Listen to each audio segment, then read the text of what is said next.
Monica, thanks for joining me today. Welcome. Thank you. I appreciate the opportunity. You're here today to talk to us all about sensory gardens. So can you tell us what is a sensory garden and how does it function, or how does it help the people who visit the garden?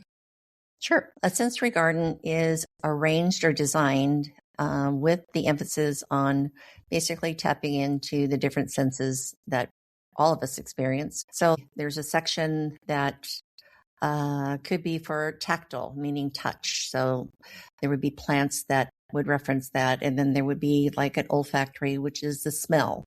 And then it might be then hearing. So we would have maybe some chimes in the garden. We're in the process of putting in a bubbler, so it would be a nice kind of quiet place that reduces sound. Oh, let me see what other ones. The touch, the smell. Actually, we will have a taste, which is part of your senses, and that will be seasonal based on berries that we're going to have in the garden as well. We are in the process of designing each of those sections, as well as things that cross over, but it will be designed with signs and with QR codes. So people that do visit will have accessibility and to learn more about it and why it's there. Also, it's focused on neurodivergent individuals, those on the autism spectrum, as well as ADHD and many others, including individuals with brain injuries, deaf, blind, and even the focus on veterans with PTSD. These are all designed for people who have more acute senses that they could go in and experience the garden. I guess we should have started off with, where is the garden, or where will it be? Well, it is right now in the process of the design. It is in Brush Prairie, Washington, which is just south of Battleground and north of Vancouver. And it's just in a small area that is near the Battleground School District's agriculture test garden. So it's in a rural area, although it's beside the Battleground School District administration building. It's very rural. It's literally across from a dairy farm. And you can find it on Google Maps. It will take you right to the garden if you just look up Naturescaping Southwest Washington. So you mentioned some of the specific groups of people that you're kind of targeting to experience this garden. You said neurodivergent or brain injuries, hearing impaired. Obviously, a lot of those people experience their senses differently than what the majority of people do. Mm-hmm. How is a garden help with their experience of those senses?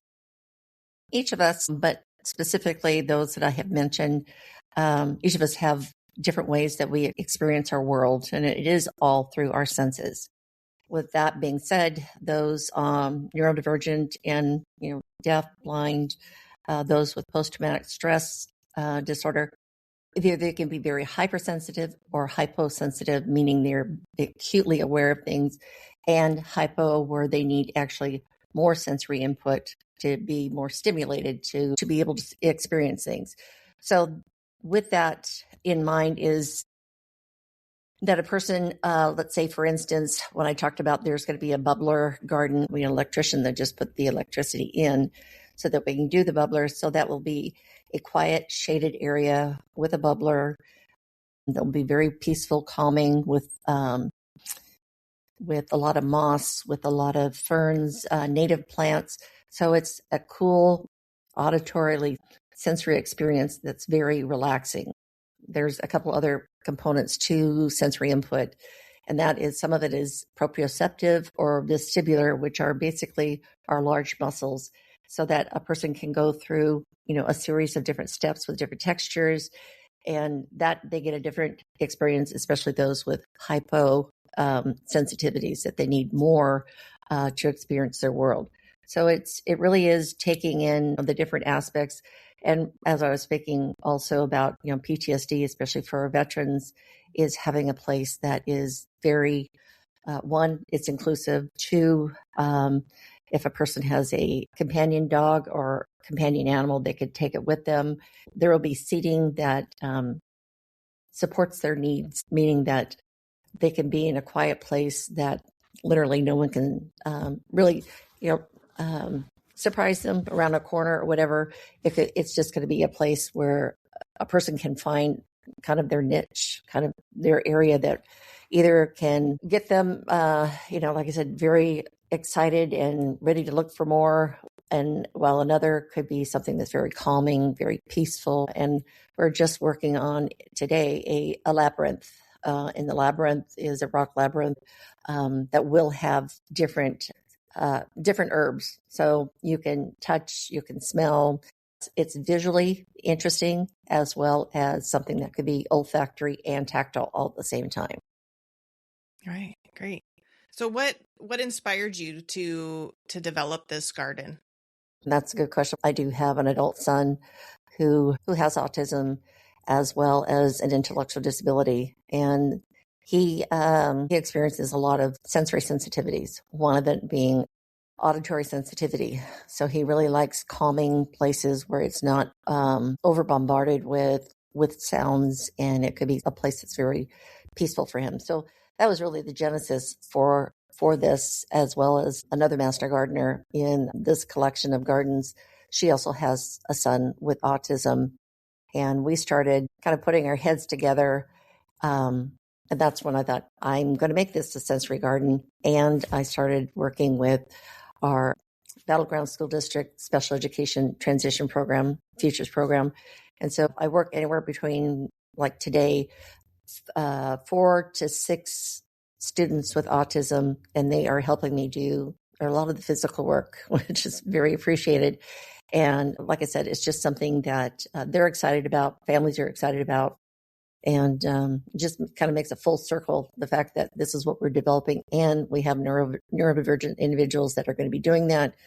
And like I said, my son, we go out there and just do some exploring, which is, like I said, it's just a place that he can go and feel relaxed.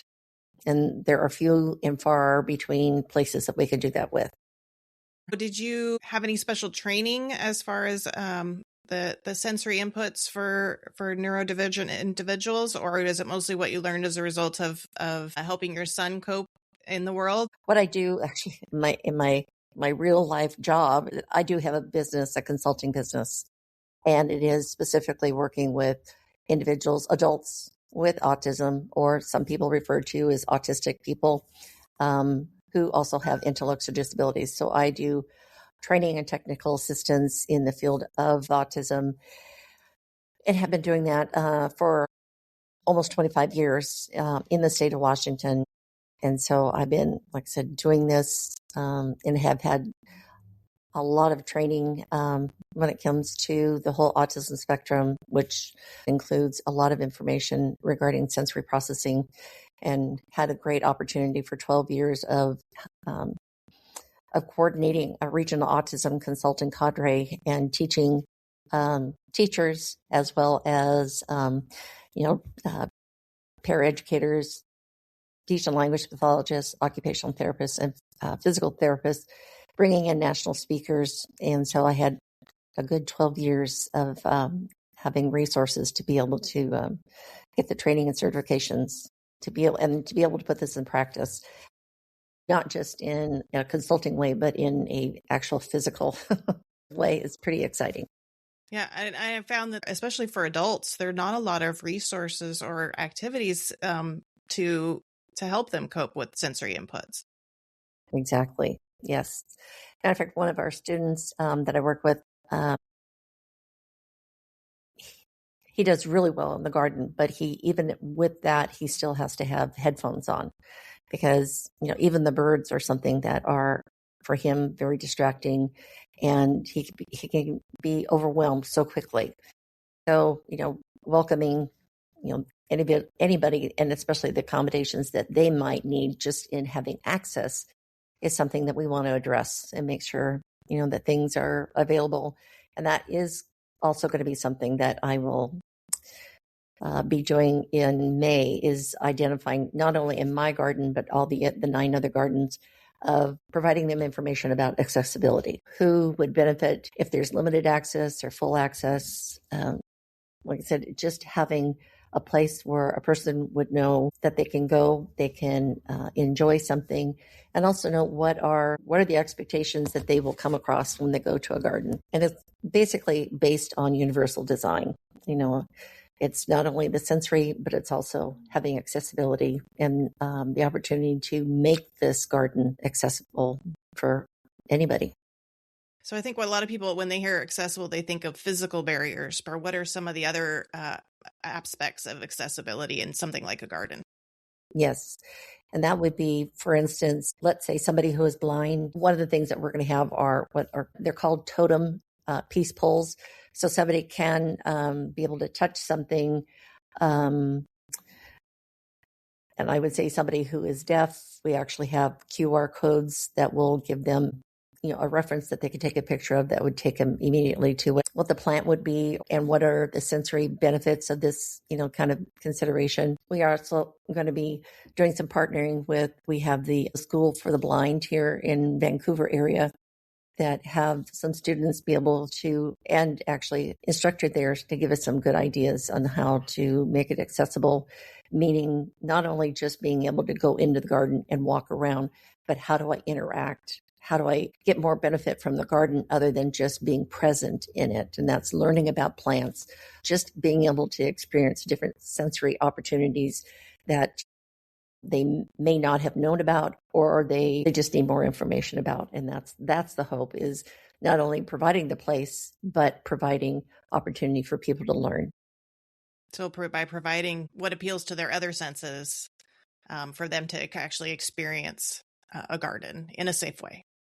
Absolutely. One of the other things that we want to do is have even an interactive component to the garden. I think I mentioned about the taste, that we'll have blueberry bushes and what are referred to as brambleberries. And we're going to have like an area where we're going to be planting, some types of vegetables or of herbs, so that people can, like, for instance, take home a pocket of herbs. That's not like a taboo. It's like, how can I literally interact with my garden? And throughout the year, even, I'll be just providing not only for the sensory garden, but obviously for all gardeners, different classes and different ways that people can, how do you plant, a more diverse planting group that are going to meet sensory needs. And with the whole concept of also making my garden at least 85% native plants. So that's one of the other things, is just trying to get the certification to be a backyard native plant certification. So it's trying to do the trifecta. So can you tell me a little bit more about the native plant certification? Anybody can apply for it. And actually, one of the gardens in our 10 garden naturescaping, we have, I think, 2 gardens that are certified. One of the gardens is a water-wise garden. And so it's designed with native plants that need less water than another garden that has plants that aren't native. The hope is to have at least 50% of our gardens in Naturescape that will be certified native. It just is a way to promote, again, native garden and promote pollinators. And like I said, it's just when you have native plants, especially here in the Northwest, as we just went through some of our rainy seasons, that can experience a lot of rain. And then during the summer, we can go for long stretches of time without water. And so that's what native plants do for us, is they just adjust to the climate, and it doesn't take all the water, doesn't take all the things that other gardeners might need for, making sure that they have, the fertilizer, all the things. We want to use whatever we can in composting, native planting, and ways of being able to use natural type of cultivating. That, like I said, it's just a way that we're going to be able to create an environment that is conducive to all the senses, but yet it also meets the needs of a native garden for the Pacific Northwest. I was thinking about the five senses and having vignette gardens that experience each of the five senses or minimize the sensory input for certain senses. What type of plants would you consider using in a tactile garden? So tactile garden, like for instance, some perennials might be like using a coneflower because of the seed part of the flower is very spiky, and then having like maybe some of the herbs we would have. I mean, I'm having sage and rosemary; those two have different textures, as well as lamb's ear, which is a native plant. Those are kind of fuzzy things, as well as we have an Oregon grape. That's not so fuzzy. Right.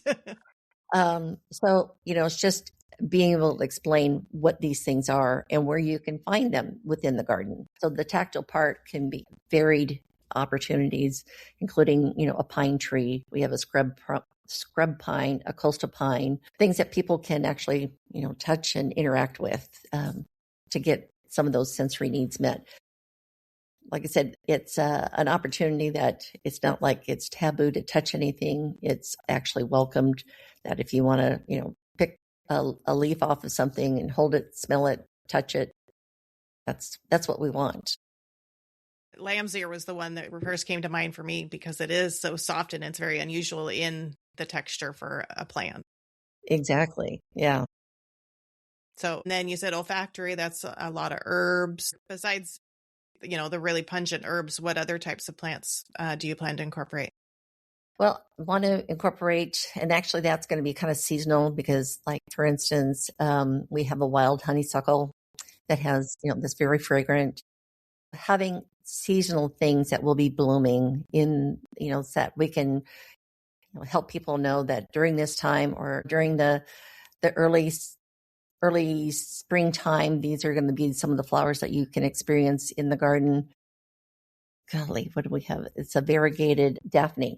I mean, something like that is just, it is pungent. All I have to do is walk by it and just the wafting of the aroma is, like you said, pungent. So, those would be some of the things that we would, I'm kind of laughing because we also have a dairy farm across the street. When the wind shifts, you would certainly get a whole different olfactory sensitive. Yeah, I can imagine. Are you familiar with clove currants? No. It's a black currant. It has a yellow blossom that smells like cloves. Ooh, how So interesting. it's very fragrant, and it's a not something you usually smell in the garden, but it's also an edible fruit. Although currants do tend to be pretty sour. It's clove currant is just the name of it. That's the name of the variety. Yeah, I don't remember the actual species, but you might be able Cool. to find it someplace like Burnt Ridge or Green Tree or one of those kind of nurseries that specialize in the more unique cultivars. Right. And I think there's a similar variety, or it's called something else, but it also smells like clove. The demonstration garden in Skagit County that has one, or actually, I think they have a row of them in their garden that I remember. And when they're all in bloom at once, there's a whole row of them, and it's just so fragrant. It smells so good. Yes, I mean, and that is the thing, is having something that is more than just one.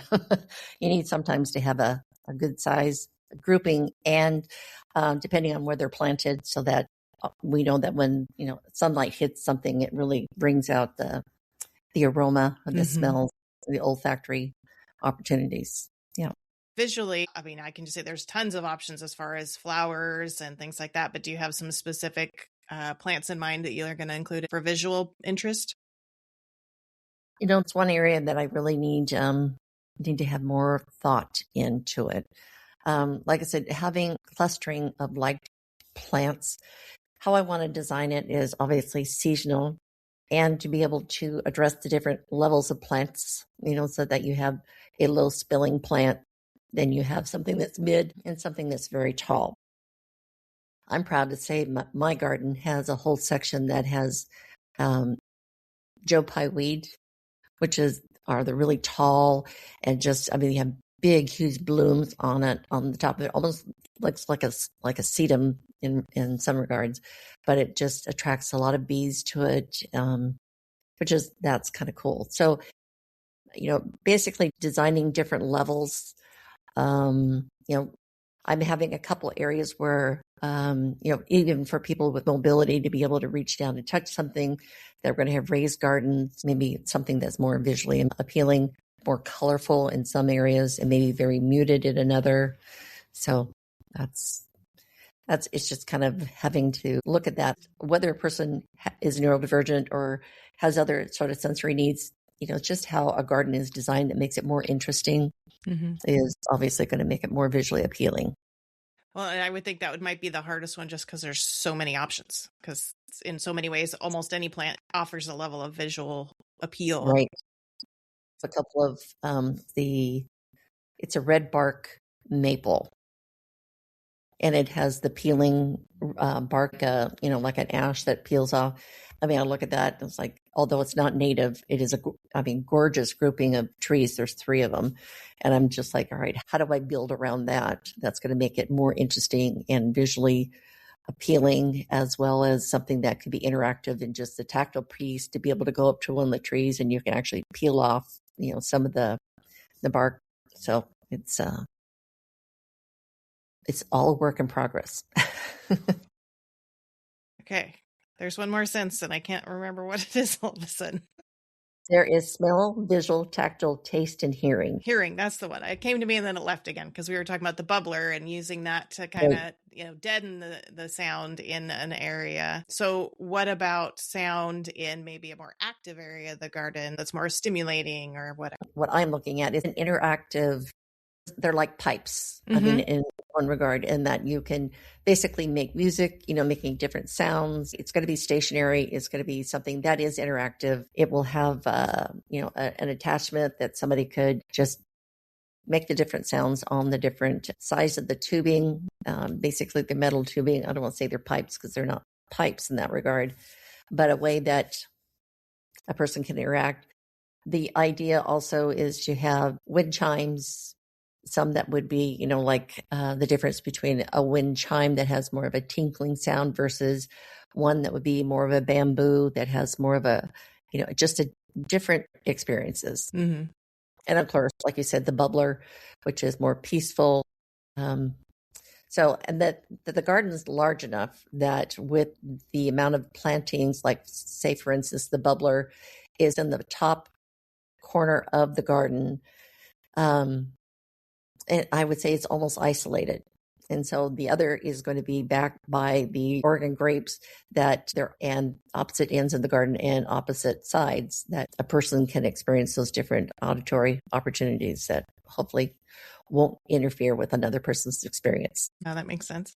I know I've seen sometimes in playgrounds or other public gardens, they have a sound garden, basically. And there's like 3 or 4 different stations and ways to make noise, music, whatever, with pipes and all kinds of fun stuff. For either public park or playground, we have to make it durable and stationary. Yeah. If it's not, we tend to walk off. So some of it is, it's going to take us a little bit just to get the funding resources behind it to make sure that we have those different opportunities. Right. All right. Is there anything else that you'd like to add about the sensory garden? It is a labor of love for me. It did take just a minute to get other people on board and understand what it is, and that I want to make the garden accessible. And those are some of the things that has become more of a teachable moment for a lot of people. Just understanding that gardens should be accessible to everyone, regardless of abilities or if they have barriers to accessibility, that as a public space to be accessible. This I myself am hoping that becomes a model for the other gardens in our area to be able to really kind of rise up to the occasion. That being said, one of the things that I am going to be doing, not only for my garden, but I'm going to do basically an ADA accessibility mapping of the whole 10 gardens so that anybody that came in with whatever abilities would be able to know, at least physically, if the garden was accessible or limited accessibility or non-accessible, so that people don't get frustrated. They know ahead of time what are some of the things that are accessible so that they know where to go to and be able to experience that. Like I said, there are a lot of gardens, a lot of different things to be able to, not only with just my garden, but there are the other gardens in the whole naturescaping that could be an opportunity that's very accessible and adventuresome. A lot of families of homeschooled children come through and do plant identification and just being in nature. And that's one of the other things is just having this garden. There are many people, I would say vulnerable populations, especially those with more intellectual disabilities, or even our aging population that oftentimes become isolated. And like you said, there aren't always places for people to go that one is even accessible, but the other is sometimes the barrier of just being accepted. And this is what I feel is my calling, to be able to do something that's going to make it a place where people can go and feel comfortable and don't feel like this place wasn't built for me, because the whole idea is it's going to be built with everyone in mind, especially in the regards to what universal design is for, having an access or having a ramp to be able to access a building. It is maybe having, like, for instance, my garden is going to have accessibility by having gravel stabilizers with different types of gravel so that a person can, with a wheelchair, be able to roll on it easily. Somebody using a walker, that would be the same thing. Making sure that the pathways that I have are wide enough for an electric wheelchair, that there is room to be able to turn around. Just tapping into the senses, but also tapping into just accessibility. Just, can I even get in there? And I'm going to have a separate parking area where people can park without having to go through a whole garden driveway that is not accessible. They can park near garden and be able to enter into my sensory garden that will have, like I said, the gravel stabilizers, wider pathways. The benches are a little bit higher so that there's more of an ADA sitting feature for people. So keeping all of that in mind is the focus on sensory, but it's also the accessibility of anybody with any potential barrier to accessibility. My hope is that I will bring that to the forefront so it becomes a model for others, and that we'll have people that utilize it, which is obviously what I really want, is people to utilize it, to be able to interact with it and share it with other people. It sounds like it's a lofty goal, but definitely a worthwhile goal. Yeah, and it's attainable. It really is attainable. It's just having a plan. I would say I would not be able to do all the work that I am doing currently if it were not from my students that support me. They do so much work. For instance, we moved 2 large plants. We repotted multiple ferns today. We reworked some pathways. They're hard workers, and they're just excited to be there. And I can tell you, with just having the 5 individuals that I had today, that we worked for 2.5 hours, and then we have 2 paraeducators. Basically, I have over 20 hours of work that we're able to achieve in like 2.5 hours. So every Thursday that we're able to do this, we're making leaps and bounds. That's wonderful. Well, I'm excited to come down and see it once it's open. Awesome. I will make sure you have an invitation. Thank you. Well, Yep. Thank you so much for being here today and explaining your sensory garden and the importance of making gardens accessible to all people of different sensory and mobility and whatever other ways they experience the world. Yeah. Well, thank you. I appreciate the opportunity, Erin. It's been a lot of fun to be able to share the information.